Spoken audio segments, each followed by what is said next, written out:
है guys, welcome to Alien labs.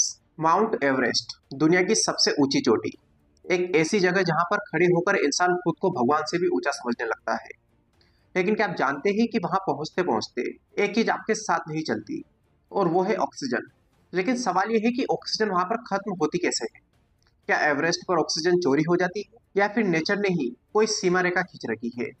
आज हम इस वीडियो में यही जानेंगे कि एवरेस्ट पर ऑक्सीजन कैसे गायब हो जाती है, और क्या कोई टेक्नोलॉजी ऐसी है जो इस मिस्ट्री को सुलझा सके। गाइस, माउंट एवरेस्ट की ऊंचाई 8,849 मीटर यानी कि करीबन 29,032 फीट है। हम जैसे जैसे ऊंचाई पर जाते हैं, हवा पतली होती जाती है, और इसका कारण है एटमॉस्फेरिक प्रेशर। सी लेवल पर भी एयर प्रेशर लगभग 1013 हेक्टोपास्कल होता है। हेक्टोपास्कल ये एयर प्रेशर मापने की इकाई होती है। लेकिन एवरेस्ट की चोटी पर यह घटकर सिर्फ 330 हेक्टोपास्कल रह जाता है, यानी कि सिर्फ 33% ऑक्सीजन। मतलब ये नहीं है कि वहां ऑक्सीजन बिल्कुल गायब है, बल्कि वहां पर हवा में ऑक्सीजन के जो मॉलिक्यूल्स होते हैं, उनकी डेंसिटी बहुत कम हो जाती है।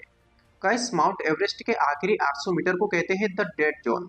यहाँ पर हवा इतनी पतली होती है कि हमारा शरीर ऑक्सीजन एब्जॉर्ब नहीं कर पाता, दिमाग को सिग्नल नहीं मिलते। इसके अलावा डिसीजन मेकिंग बंद हो जाती है, और कुछ ही घंटों में शरीर खुद से शटडाउन शुरू कर देता है।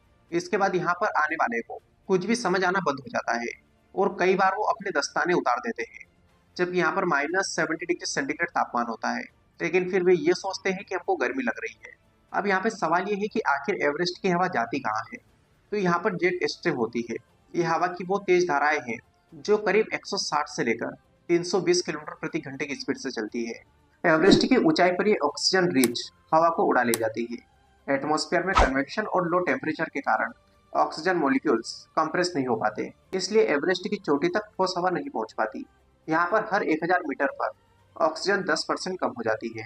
गाइस, एवरेस्ट पर ऑक्सीजन की कमी से शरीर में कई सारी परेशानियां होती है, जैसे कि लंग्स में पानी भर जाता है, ब्रेन में स्वेलिंग होने लगती है। इसके अलावा शरीर के अंगों तक ऑक्सीजन नहीं पहुंचती है, और उंगलियां और पैर यहाँ पर गलने लग जाते हैं।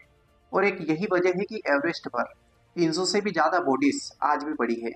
उन्हें लाना लगभग नामुमकिन है, क्योंकि वहां पहुंचते ही शरीर जवाब दे देता है। हालांकि इसके बावजूद भी कुछ लोगों ने एवरेस्ट को बिना ऑक्सीजन टैंक के फतह किया है, जैसे कि रेनहोल्ड मेसनर, इसके अलावा रीता शेरपा।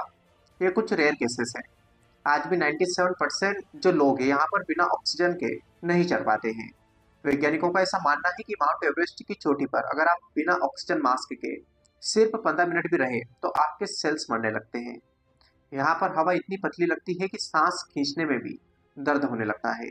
तो क्या आप एवरेस्ट पर बिना ऑक्सीजन के चढ़ना चाहोगे? इसके बारे में आपके क्या विचार है, कमेंट बॉक्स में बताइए। अगर वीडियो पसंद आए तो लाइक कर लीजिए, चैनल पर नए हो चैनल को सब्सक्राइब कर लीजिए। Wish all the very best, thank you so much.